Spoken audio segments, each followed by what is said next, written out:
จีเป็นอะไรตามเนาะตาม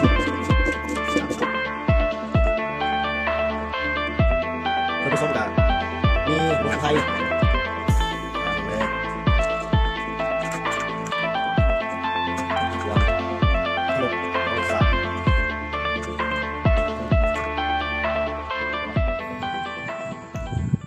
ยินดีต้อนรับเข้าสู่รายการ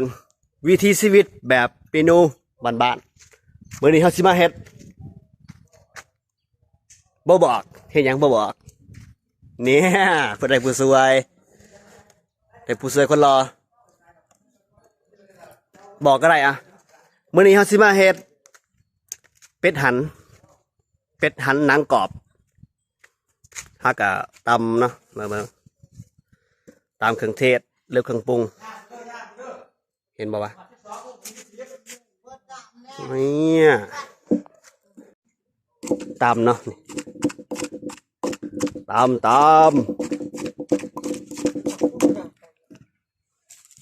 สูตรข่อยคือใส่งานี่เป็นงาทอดใส่เล็กหน่อย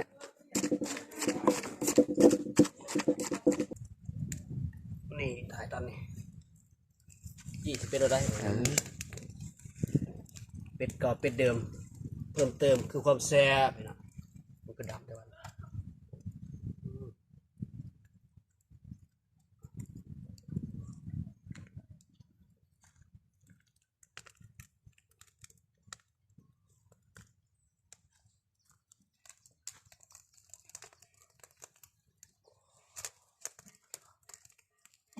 พอแล้ว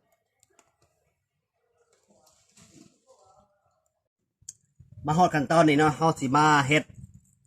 เอาเครื่องในออกมาเบิ่งวิธีเลยปาดตูดมันก่อนปาดตูดเอาเครื่องในออกก่อน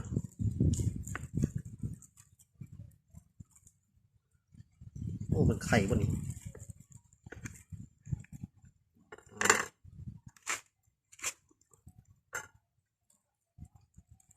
แล้วก็มาปาด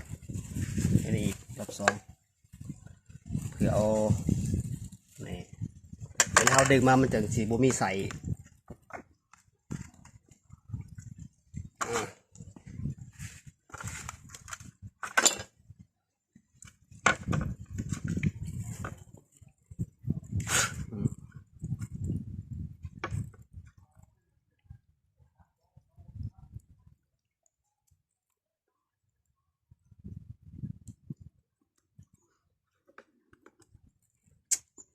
ยังพอใจบ่นี่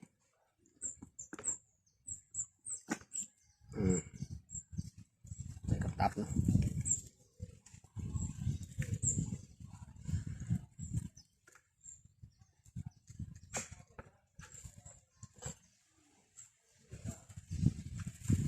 แต่เขาตัดตูดออกบัดนี่ตัดใส่ดากโอ้มันสิขี่บ่ไหลคืบคืนบ่เนาะอ๋อได้กันได้ทีหลังเอาทีหลังบ่ไหลบ่กล่าวเสียง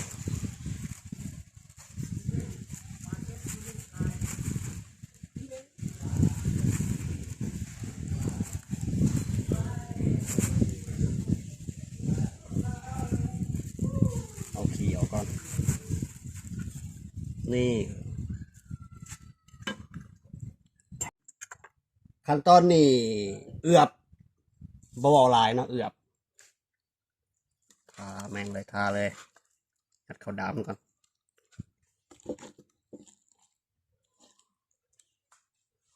ส่วนผสมกับ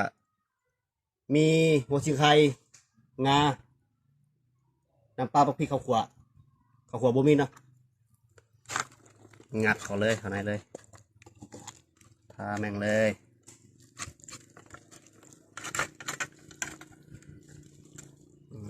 เพื่อความอรรถรสของรสชาติ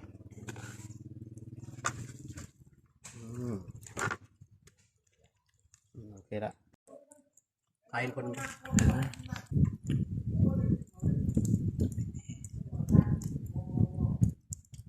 ถ่ายคลิปทำไปดู โอเค คลิปโอ้สกิกเรื่องเดิมมาฮอดขั้นตอนนี้เนาะคือเป็นการหันหรือว่าปิ้นภาษาเฮาหันจนมันได้ทีอยู่ประมาณ2-3 ชั่วโมงหมดเลยเนาะใส่บุญเลยเรื่อย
เริ่มแล้วเริ่ม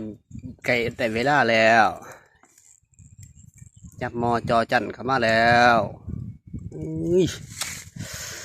เรื่องอ้อยห้อยพุ่นนะโอ้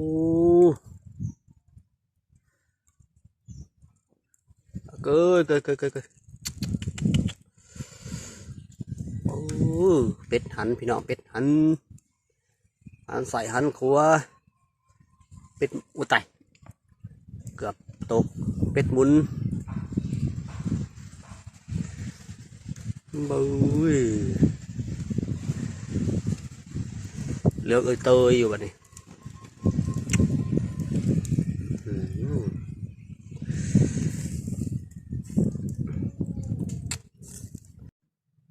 ขั้นตอนเห็ดเจียวซีฟู้ดเนาะแบบนี้มาอันนี้ตำผักเทียมก่อน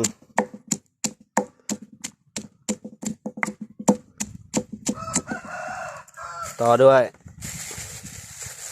หมักพริกตำเลยหลังจากตำแล้วเนาะ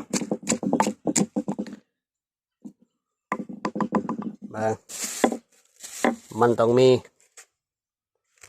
น้ำตาลกันหูหน่อยแต่ว่านี่โอ้ลงไปเลยโอ้ลงไปหลังจากนั้นหมักนาว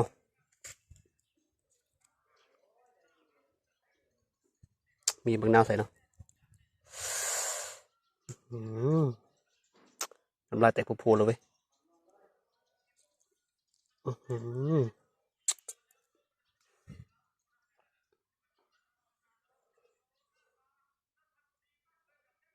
ว้าย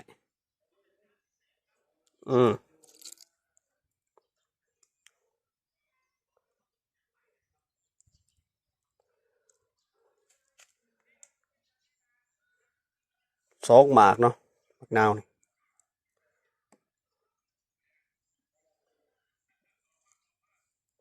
ถ่ายคนเดียวมันก็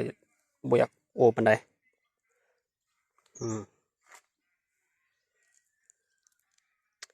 เจียวซีฟู้ดจักมันซีฟู้ดหรือบ่ฟู้ดอันนี้ก็เห็ดไปเลยน้ำปลา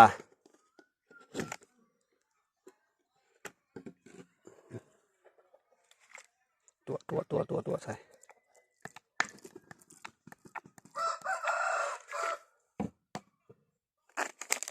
ขาบ่ได้คือเป็นนัว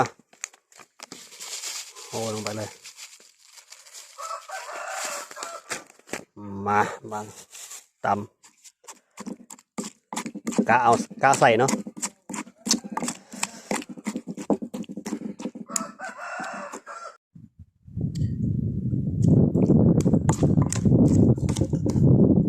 หลังจากตำแล้วเนาะปรุงแล้วเห็นยังแล้วซิมเบิง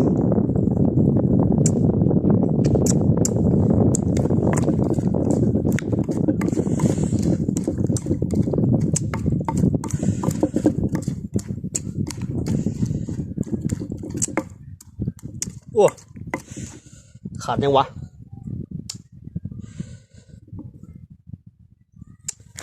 กินว่าสิด้วยนึงกินว่าใส่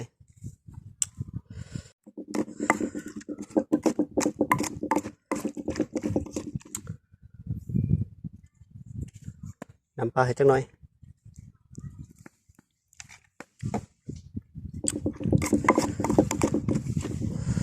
น้ำตาลใส่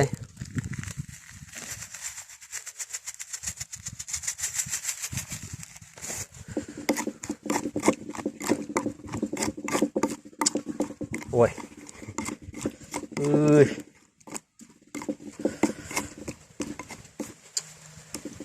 บาดมาเบิงเป็ดหันหรือว่าเป็ดหมุนเป็ดปิน หลายเป็ดนะต้องเลยแบบนี้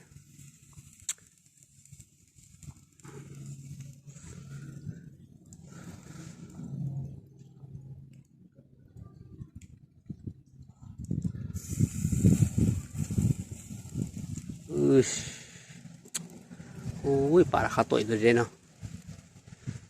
นี่ตัวนี้ปลาเรื่องบนเงามันนี่จำแจวซีฟู้ดกัดตัวใหญ่ครับบีเอาเอิร์กมันนี่ใส่เอาเอิร์กมันมาปลาจำแจวซีฟู้ดอีกคำเขาปันใหญ่แดงใส่บอกเลยคำเดียวว่าอำลำสุดยอดเลยดื้อไป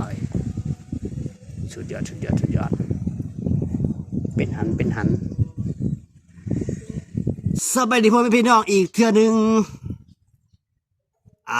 สบายลบ2เจ้าซีฟู้ดเบิ่งใครติดเขากันไหมล่ะ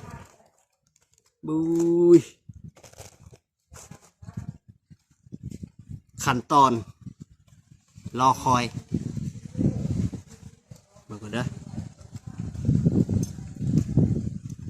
เอาตีนออกก่อน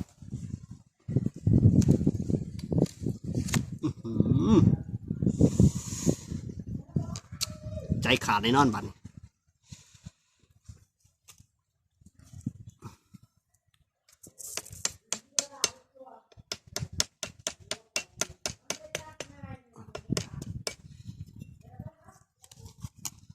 เบอร์ขดซ้ำเลยโอ้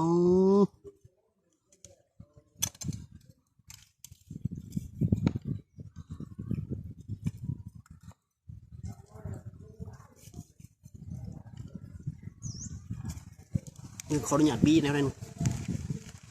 ป๊าตุ๊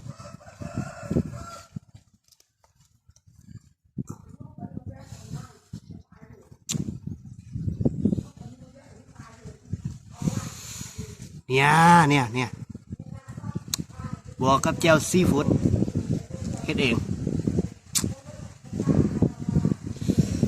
ขักจังหวัดนะ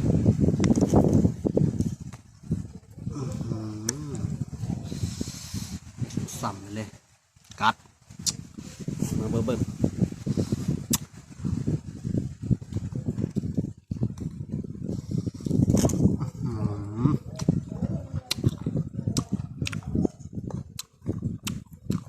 เขา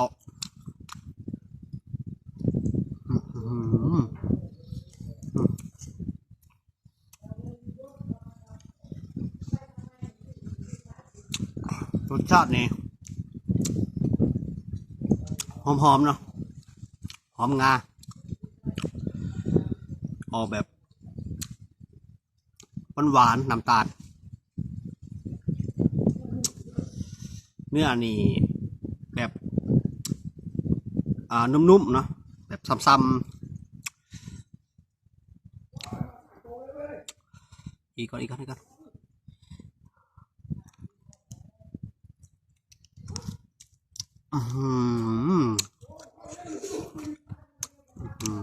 น้อยขอเพิ่มด้วยมันแซ่บโพดหันนะ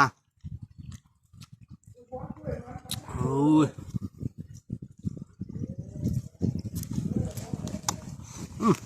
น้อย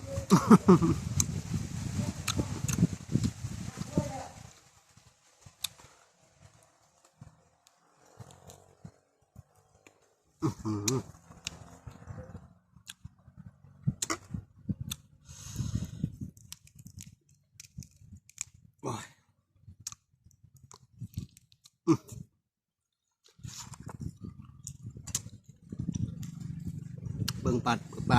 โกปีออกก่อน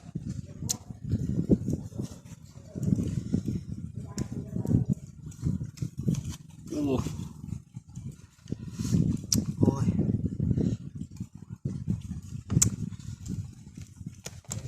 ปูด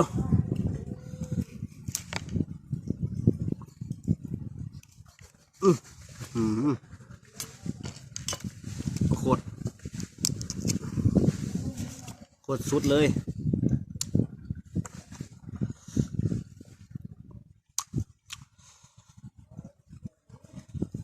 ปาดเอาเอิกมันกันเนาะปาดเอาเอิกก่อนลองเอิกก่อน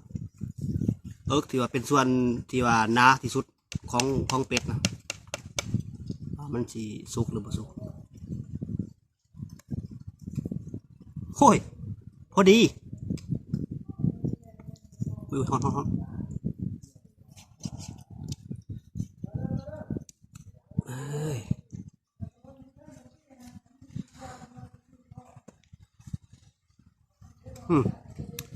พอดีโอ้ยังเหลือบนะทั้งเทิงอยากพอดีได้หนึ่ง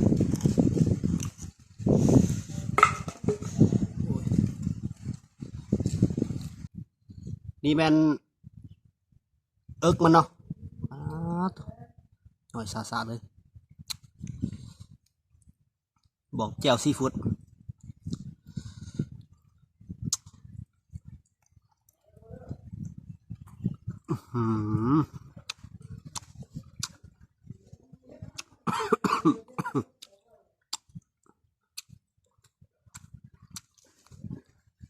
thứ sau chôm lắm nè chôm treo đó khảo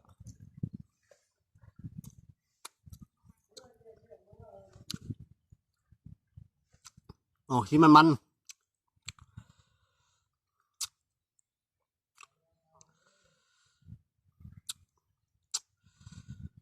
อีกคำนึง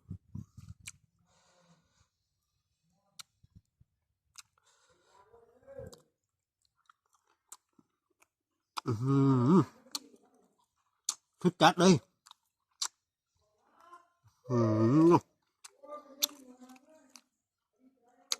ตายแล้วนี่ตายคักผู้เบิ่งเหมือนตายคักโอ้สำคากันเนาะปอดหอมเลยเนี่ยเอิกมันเนาะมันก็ระยะการการหันการปิ่นการหมุนนี่ก็ประมาณ1 ชั่วโมงเนาะคุ้มถ้าว่าคุ้มไฟได้ดิถือว่าอันอื่นมันก็บ่เป็นยังเนาะซ้ำๆสุ่มน้ำหน่อยนึงบ่แห้งเกินไปบ่ดิบเกินไป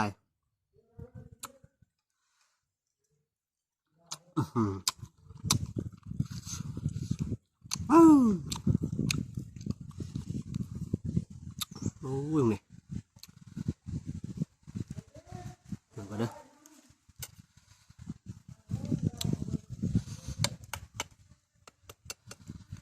โอ้ย ปิ้งขังก่อน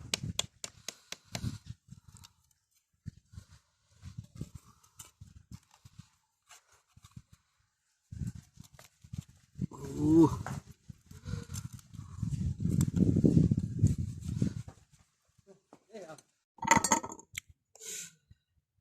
อ้ยมาก่อนนะบีก่อนโอ้น้ำมันแตกจวกเลยโอ้ยอ่ะ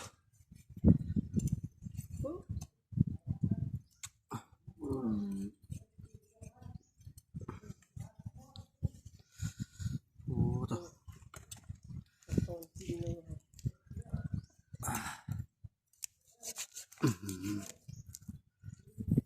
โอ้ยปาดบุถือกระดูกมันเนาะ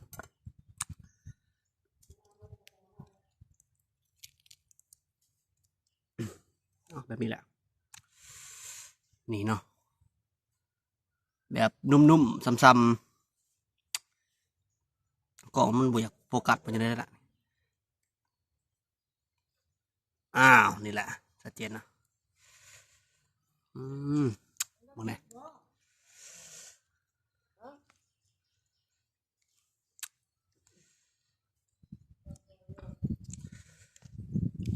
ตุยคักๆให้เบิ่งนี่ก็เลย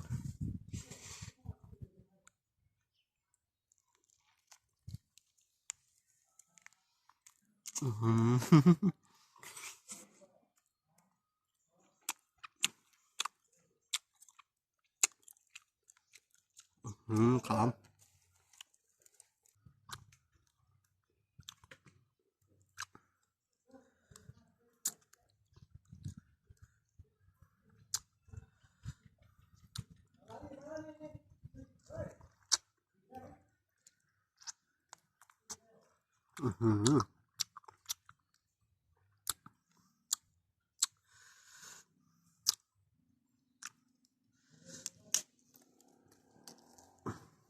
อุ้ย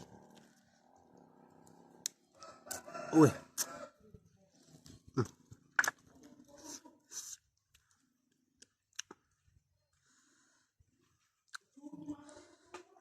อีกคำหนึ่ง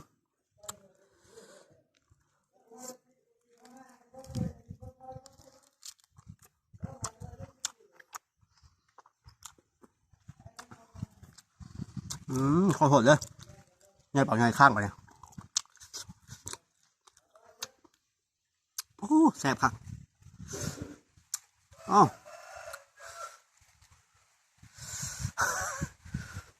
โอ้สุดยอดคนแซ่บนี่ขออนุญาตปิดคลิปเลยเด้อบ๊ายบายโป้ยังเลยเป็นโตพี่น้อง